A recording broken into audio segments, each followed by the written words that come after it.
The 2025 winter meetings is over, and the Arizona Diamondbacks aren't much closer to finishing their offseason. We'll talk about what happened at the winter meetings on today's episode of the dbacks Under Review podcast. Hello everyone, I'm Michael McDermott, host of the dbacks Under Review podcast. If you are watching here on YouTube, make sure to like, subscribe, turn on the bell for notifications, leave a comment down below what you think the Diamondbacks need to do this offseason in order to build a winning team in the 2026 season. So, we'll open up things with the winter meetings recap. The Diamondbacks made one significant move, which hasn't been announced yet as of the timing of this recording. The Diamondbacks signed right-handed pitcher Michael Soroka. I broke that down on the previous episode of the dbacks Under Review podcast. You can go there and check that out when you're done watching this, or listening to this. But aside from that, a lot of Ketel Marte rumors reporting that there's teams interested in Ketel Marte for obvious reasons. We'll get onto that topic later in the podcast, but we'll talk about winter meetings.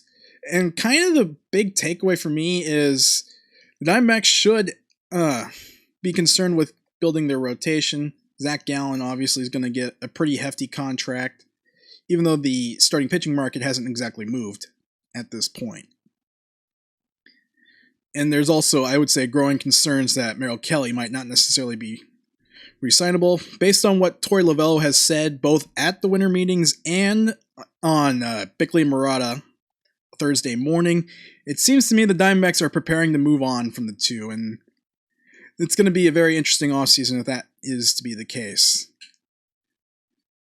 So, when we look at it here, and I'll play the audio here first before we move on. So here is Torey on Bickley and Murata talking about Gallen and Kelly. The Merrill Kelly, Zach Gallen situation is very fluid. Who knows where that's going to go? We're going to all remain optimistic that they'll remain Diamondbacks. But the reality of it is, they're probably getting a little bit too big for what we can take care of, and we get that. And on the backside of that, we go out and get a guy by the name of Michael Soroka. We knew going in, Torey. So, obviously, for those watching, you're just seeing me stare at a screen, but the concern, obviously, is the starting pitching market might be too rich for the Diamondbacks, who are under payroll constraints. I know, obviously, it's kind of difficult to hear coming off back-to-back seasons of record payroll, but the fact that Diamondbacks missed out on the postseason on a tiebreaker in 2024, and the fact they flopped so hard in July in 2025 is definitely going to lead to certain situations. And it doesn't help that they're in the same division with two big market clubs, the Giants and Dodgers, and especially Dodgers, who just seem to just like whatever problem they have, they just throw a lot of money at it. But I digress in that situation. That should be a fun topic for a different day when the news cycle is a little bit slower. But, so considering the fact that they're probably financially in a worse situation than the Giants and Dodgers, are probably in the same boat as the Padres in terms of market size payroll and all that. And who knows what's going on with the Rockies. The Rockies are making some pretty good hires with their coaching staff. We'll see how they go. They have a long ways to go. It's going to be a little bit, I was going to say it's going to be a little bit difficult for the Diamondbacks to field a contender in 2026. A third of their payroll is going to be on the 60-day IL at the start on opening day. I'm talking about Lourdes Gurriel Jr. rehabbing from ACL, Corbin Burns, Tommy John surgery, AJ Puck, internal brace surgery, Justin Martinez, elbow surgery.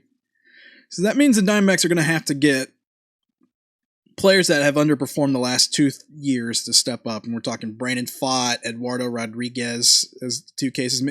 Either one of Alec Thomas or Jake McCarthy's got to figure it out. And then Gabriel Moreno's got to basically not be made of glass. He's got to be able to start 100 games at catcher. Even though the Diamondbacks have brought back James McCann, who, in my opinion, is one of the better backups in the league. And I wonder if he can repeat his 2023 quality contact metrics. Obviously, repeating the quality of contract. So it's a situation where I think internal improvement is the only way to go for the Diamondbacks to be a good baseball team in 2026. There isn't much external help that's going to be coming along the way. And it's kind of disappointing when you think about it. It's like in the offseason you talk about, okay, let's sign this guy. let's trade for this guy. And I don't think that's gonna. I don't know exactly what's gonna happen on the trade market. Diamondbacks' best trade chip is Ketel Marte if they're looking to basically solve their offseason needs in one fell swoop. That's one way to do it.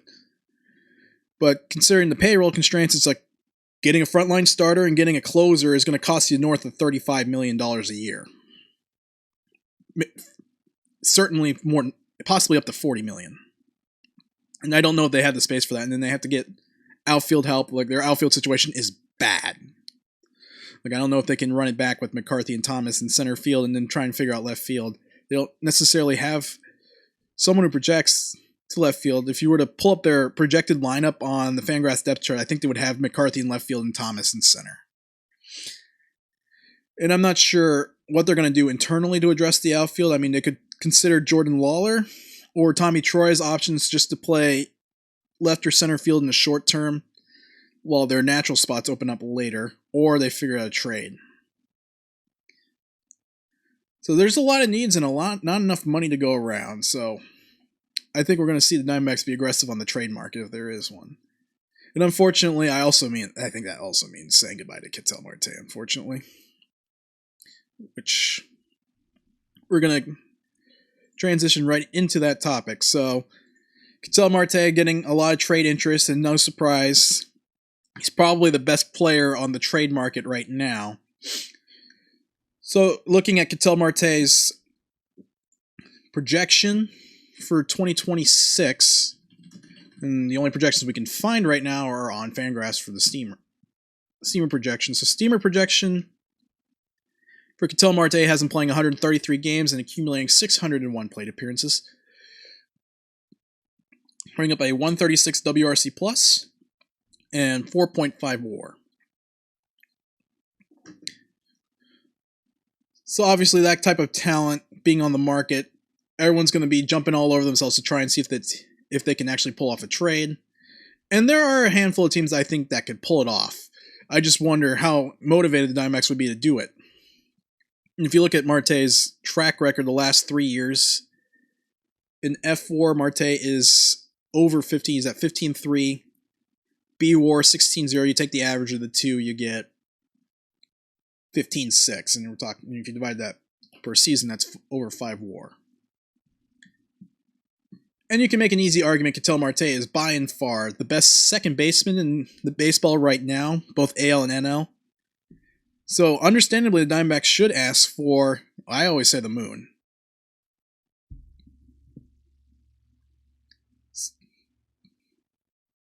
So when we say the moon, I talk about Diamondbacks offseason needs to be done.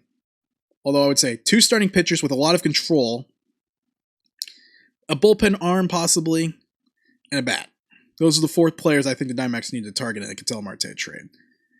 I think the quality of the player, if the Diamondbacks go for a proven bat, I think they can stomach a major league ready prospect versus a controllable starter that projects to be a starter in 2026. I think you got to come out of that deal feeling like you're better on your pitching side, that the gain that you make on the pitching side will offset the fact that you traded a 5 WAR player and a player who over the next 5 years is probably going to produce 16, 17 WAR at the cost of $91 million. And if you want to add that 2020, the option at the end, the 2031 option, for $11.5 million, for $103 million, Marte is probably going to produce 20 WAR. If we do the calculation, if we put $11 million as the value per WAR, that's $220 million. Subtract 103, that gives you a surplus value of $97 million. I don't know if there are very many players in the trade market with that type of value. And since the Diamondbacks do control Marte for 5, possibly 6 seasons, there's no rush to make a deal. There's no rush to make a deal. The Diamondbacks are in a situation where they're not going to necessarily accept a middling return, and the clubhouse issues that everyone loves to cite are overblown. Overblown. Now, I think when we talk about what happened in July of 25, I think that was probably the one thing, and then gripe. I do think also the requesting an off day on the final week of the season was a little questionable, but again, we're not going to crucify Marte over 2 things. And I think that's kind of the problem here. I think we're trying to make out Marte as the boogeyman is why the Diamondbacks did not make the postseason the last 2 years, rather than the fact that Diamondbacks pitching has been awful. Like Eduardo Rodriguez didn't pan out, Jordan Montgomery didn't pan out, Brandon Pfaadt, inconsistent. Ryan Nelson, they seem to have trouble finding him rotation, and obviously the Corbin Burns injuries, the Burns, Martinez, and Puck injuries play a key role in this. I think had the Diamondbacks pitching staff remained close to healthy in 25, I think we'd be talking about a different offseason. But I digress. So, in my opinion, if we're talking about the Marte stuff, I wouldn't live or die on what is reported on Marte. Either trade's going to happen or it's not going to happen. It's like, don't need to mentally prepare. It's like, if you want to mentally prepare yourself for the possibility he's going to get moved, go ahead. I don't recommend doing it. As someone who actually owns a Ketel Marte jersey from 2018, right before, during his, I would call it during his breakout. He ascended to that star level player in the 2019 season and then cemented that in the 23 postseason run. So kind of the reports, obviously the Red Sox are in there and the Red Sox do have the pieces to do it. They have pitching prospects, they have young pitching. With control, if they wanted to go, maybe take a plausible MLB starter arm that they can plug into their rotation, maybe trade some upside if they can get a pitching prospect on top of that, and get a bat. So the Red Sox really fit well in a potential Marte trade situation, especially the Diamondbacks can convince Boston to part with Jarren Duran, who would slot in as either Diamondbacks starting center fielder or starting left fielder. That solves that need. Then you try to grab either Peyton Tolley or Connolly Early as your pitching prospect, and maybe you look at one of their back-end arms to slot in as the 4 or 5 starter. Of course, it doesn't make for a makeshift rotation, but a lot of things would have to go right for the Diamondbacks to be a contender and make the postseason in 2026, even if they execute the right trades and sign the right players. And then there's another team with players that were actually discussed that was reported in there. The Tampa Bay Rays were another team that inquired on Ketel Marte's availability, and the report is that they were checking in. The Diamondbacks and the Rays were discussing Ryan Pepio and Shane Baz. Of course, if you know the situation, the Diamondbacks obviously will want to redo one of their. I'm trying to remember the draft class for Shane Baz. Okay, 2017. That's one they're going to want to do back. So the Diamondbacks passing on Shane Baz, one of the top high school pitching prospects at the time. They took Pavin Smith with the 7th pick. Baz, and of course, Shane Baz has been injury prone for most of his career, so definitely I could see why the Diamondbacks shook off him. 2025 was the first year that he was healthy and made 30 starts in the regular season, 166 in the 3rd innings. But obviously, despite the stuff profile, and we'll pull up, I'm going to pull up his metrics on Fangraphs because we get not only the numbers, we get the expected ERA, all the other stuff. I believe that Baz's underlying metrics are better than his 4.87 ERA. You can see expected ERA, and xERA is basically just a translation of expected weighted on base average, which is calculated from exit velocity and launch angle data. So xERA 3.85, FIP, which is strikeout, walks, and homers, 4.37, xFIP 3.88. So, while I don't think Baz is a top rotation guy, I would plug him in easily as a 2-3 WAR guy, maybe a 3-4. Start and Diamondbacks could certainly use that, even though between Nelson, Pfaadt, and Rodriguez, they already have 3 middle rotation guys. Unless you believe that Nelson has made the leap and he's a frontline starter. He's kind of on that threshold.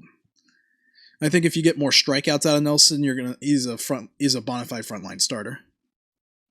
So you look at strikeout rate just under 25%, which would be higher than everybody else in the staff. Walk rate 9%. You'd like to see that lower, but it's right along his career numbers.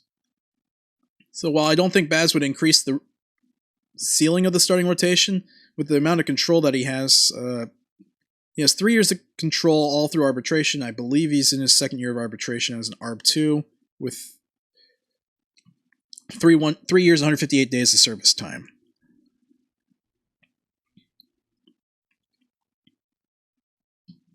And we can look at bad ball metrics. A career high 30% chase O swing, although O swing and chase rates are calculated differently. I'm going to pull up his StatCast page. Baseball Savant has all the best metrics. So yeah, there's a lot of good stuff on there, especially for a guy who throws as hard as he does. And Baz might be a guy where a tweak here or there could make him, instead of a middle rotation guy, maybe he's a frontline starter. He's younger than Nelson. I think the big thing is trying to figure out the breaking ball. Goes a curveball slider, although his on Baseball Savant, his breaking ball run value was -8. Off speed is -1, and then 0 on the fastball. So kind of the big thing for me looking at Baz is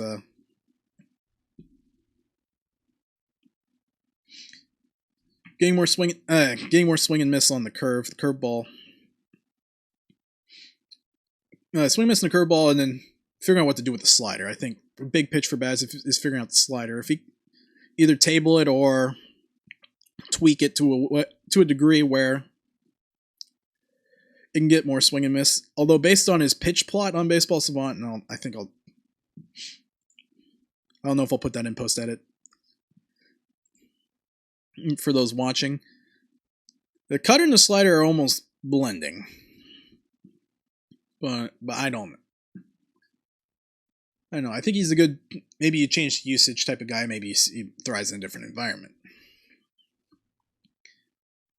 But if you look at the underlying metrics, average exit velocity 57th percentile, chase rate 62nd, whiff rate 54th, strikeout rate 67th percent. There's obviously some work to do with walks and barrels. I think the barrel rate is obviously the focus of that. It strikes me as a possibility that he's not locating particularly well. There's a lot of good on there and then good on the metrics. So I can see why the Diamondbacks would be interested in at least discussing Baz with 3 years of control. So going back to Baseball Savant, you can look at the Stuff Plus profile. So it's kind of interesting. So from a Stuff Plus standpoint on Baseball Savant, four-seamer is 101, 100 is average.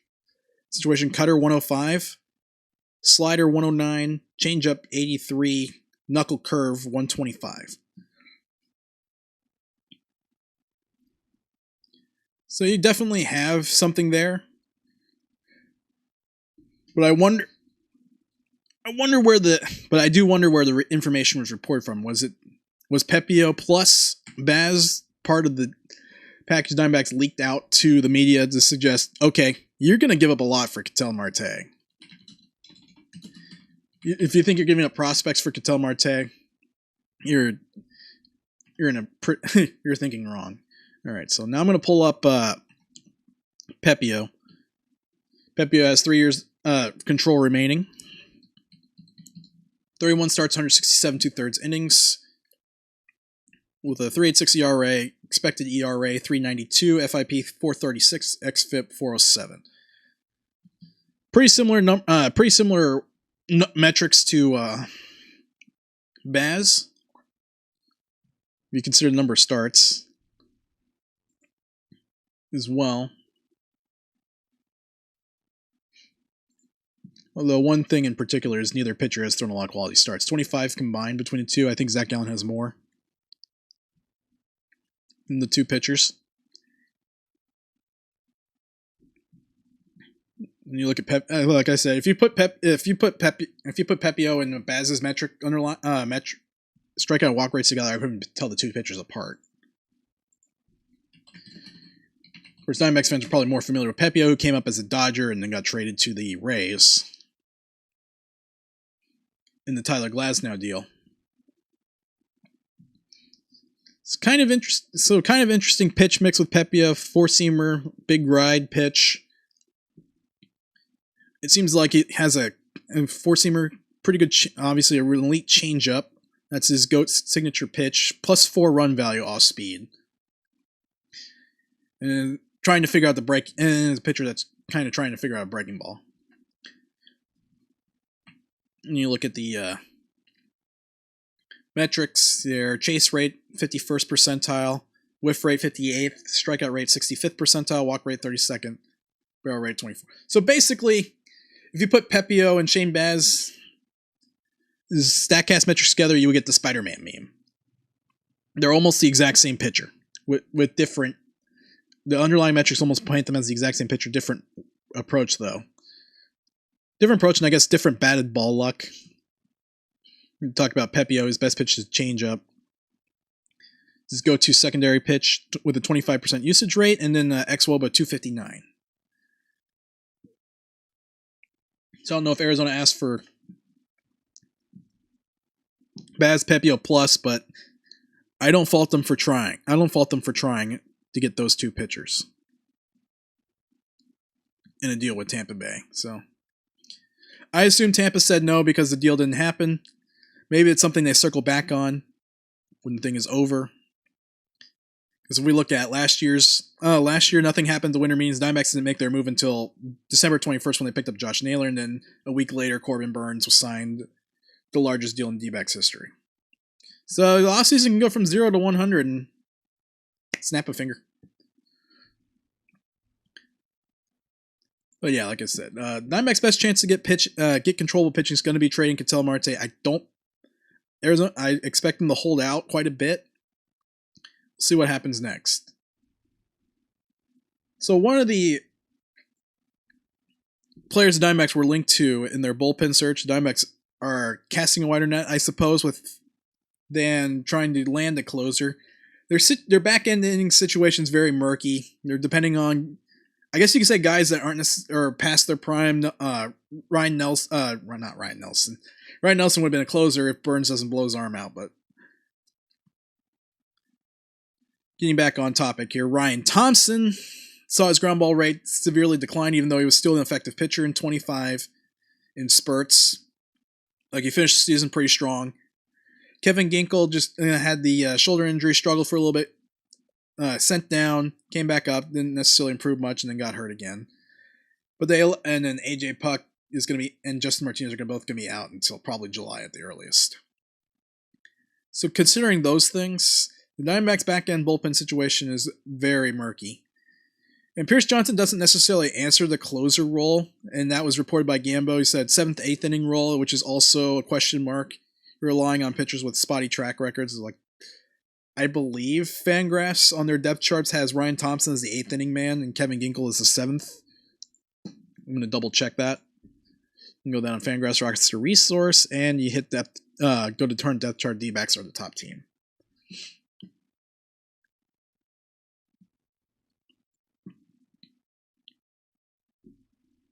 So yeah, their bullpen situation. They currently, so looking at the depth chart, they currently have Bryce Jarvis projected as their number 5 starter, which I disagree with, but that's a topic for a different day. So they have Andrew Saalfrank as the closer. Their 8th inning man is Ryan Thompson, and Kevin Ginkel as the 7th inning guy. Of course, they also have Garcia, Jameson, Murillo, Hoffman, and Gus Varlin listed as the other relievers on the roster. So I do think we're going to if the Diamondbacks add Pierce Johnson, I think that's going to raise a lot of questions to me. It's like, okay, you can add Pierce Johnson. I like that signing, especially if we're talking $5-6 million for 2026. But then the question is, okay, well, Pierce Johnson doesn't necessarily improve the ceiling of your bullpen, just the floor. It's just another arm to add in there. But you still have questions about your closer role. And even if Ginkel settles into one of the setup roles and you have Pierce Johnson the other, there's a lot of question marks. Of course, in my opinion, if I were to construct the bullpen, you add a closer. You let Thompson and Ginkel figure out the 8th inning. You put if you sign Pierce Johnson, you put him in the 7th inning, and then you just let Dre Jameson, Juan Murillo, Gilbert Diaz. I need to pronounce the J correctly. Gilbert Diaz, Brandon Garcia, go figure it out. And then I think you use Christian Mena or one of the Reno's starting pitchers as a long man to start the season. And you kind of just, I guess you could say, cycle them up and down. Diamondbacks have plenty of long relief arms after their 40-man roster moves. Cole Drake, Mitch Bratt, and Dylan Ray will all be pitching for Reno. And then Bryce Jarvis is also a consideration for that role. So the Diamondbacks certainly have no shortage of long reliever candidates throughout the season. And I think it's important to let Jameson and Murillo figure things out, because you want to figure out, okay, is this high velocity fastball going to play? And I know command's been a problem. Dre Jameson still coming back from a long layoff due to bone spurs in his elbow, and then Juan Murillo hasn't been consistent at all. Like when he's in around the strike zone, with his fastball, he usually is dominant. When he's struggling to hit the zone, he's leaving his off-speed mistakes in the zone, in bad spots of strike zone. That's when he gets hit hard. So it's a pretty interesting situation that they're going to do with there, and I think pretty interesting situation to do there. I think Saalfrank starts the year as your high leverage lefty simply because he's just produced, even if the underlying metrics disagree with that. I don't think he's a back end guy, but I think he's a useful lefty, like 22 and 24 Joe Mance apply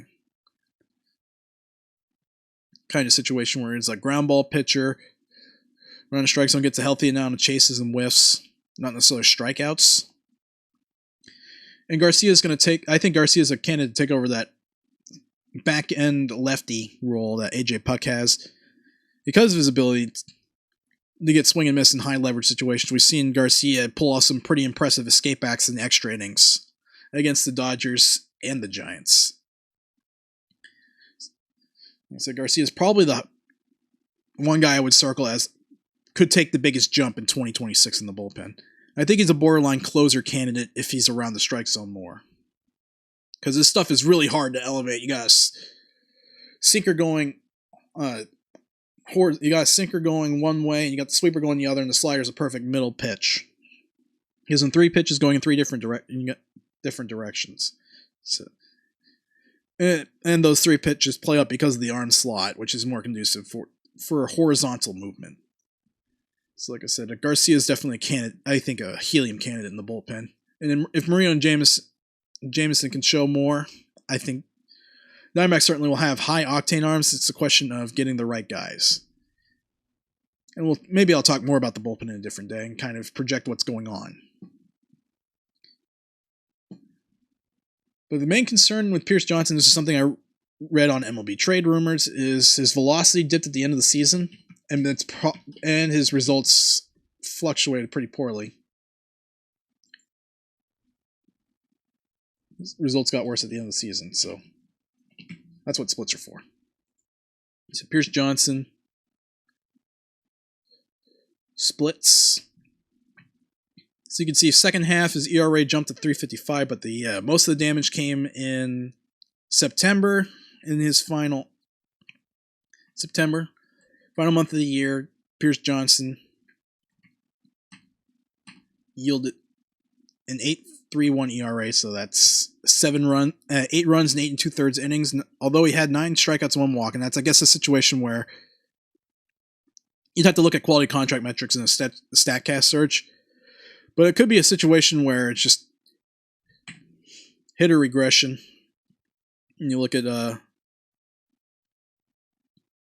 you look at that. It's like, I suspect it's partially due to BABIP regression, because he was at 111 in July and then 192 in August. Although in August his walk rate reversed. It's kind of an interesting situation, but I do like the fit of the Diamondbacks him for $5 to $6 million. It's got decent splits in medium and high leverage. His 239 WOBA and medium leverage and 280 in high leverage. You'll take both of those. But at the end of the day, Pierce Johnson makes the bullpen better, but he doesn't make Diamondbacks bullpen strong enough to contend. So we'll wrap it up here, and we'll talk about the Rule 5 draft and what went on there. So, long story short, not much happened. Diamondbacks didn't make any selections, and Diamondbacks didn't lose anybody to the Rule 5 draft.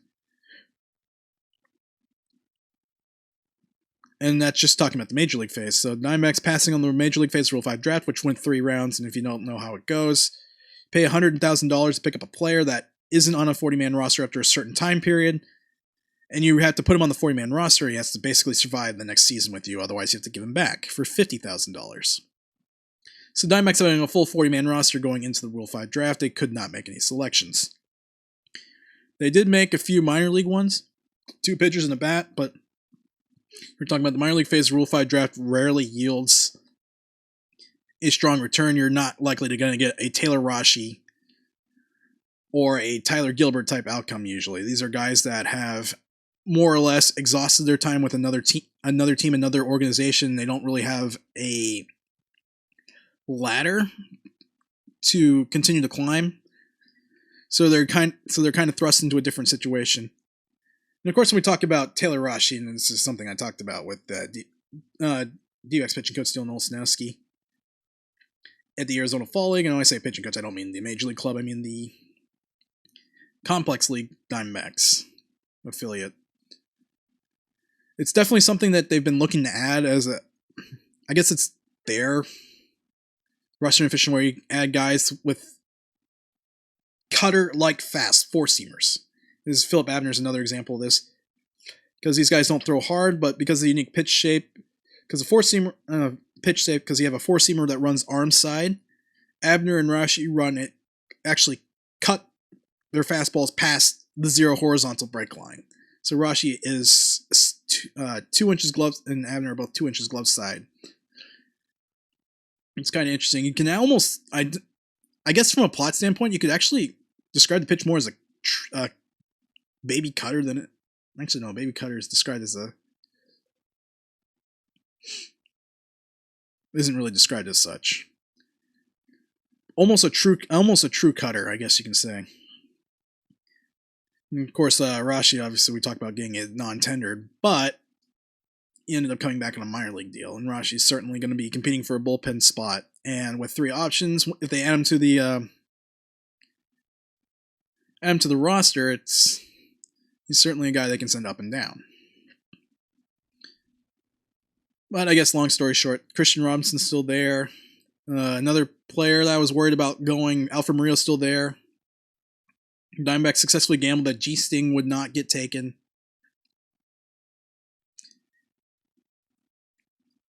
So it actually works out pretty well for the Diamondbacks in that case, where the gambles they made on the Rule 5 draft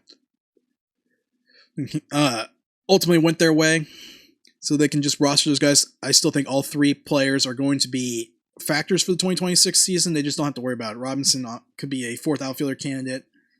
Murillo probably a late season call up, as you have injuries and guys just not pitching well. And the need to constantly churn arms up and down to and from Reno. And then G-Sting is a depth option. I think I have him, right now I think I have him 8th. So Diamondbacks current options, Nelson, Fott, Rodriguez, Soroka, and Christian Manor are my projected starting 5. My number 6 starter is Cole Drake. And then I think you have and Dylan Ray 7, G-Sting 8, Human 9. Diamondbacks have a lot of rotation, and then Mitch Pratt 10. I guess you can say it's kind of subjective, really, who you have. But it's a situation where the Diamondbacks, I think, are going to be needing to make some. I guess you can say make some moves with their rotation because it's getting crammed. Fortunately for them, they don't have to make a move with their AAA arms until Daniel Egan gets up to AAA. Maybe David Hageman joins him late in the year. Those are 2 arms that are going to be those are 2 notable arms pitching in Amarillo in 2026. I don't know if Hageman's going to start the year in Hillsboro. That's not something I know of. I didn't bother to ask him that question. It's not important. I think the situation is going to be in Amarillo by June. But that's not my call. So pretty much when you look at the things, there's a lot of work to do for the Diamondbacks. I don't know if they'll be able to make all the moves that they need to make to get to where they need to go in 2026, but we still got 2 months before pitchers and catchers report. So anyways, thanks everyone for watching. Thanks everyone for listening in. If you enjoyed the podcast, make sure, if you are listening in on Apple, make sure to leave a review.